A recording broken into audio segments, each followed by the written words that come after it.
మన ప్రభువును రక్షకుడైన యేసుక్రీస్తు నామములో అందరికీ వందనాలు. ఈరోజు దేవుని వాక్యం.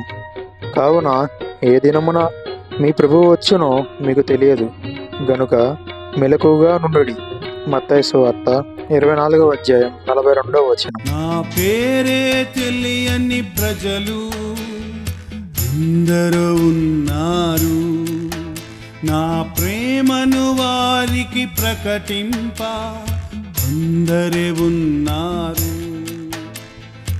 ఎవరైనా మీలో ఒకరైనా, ఎవరైనా మీలో ఒకరైనా వెళతారా, నా ప్రేమను చెబుతారా, వెళతారా, నా ప్రేమను చెబుతారా.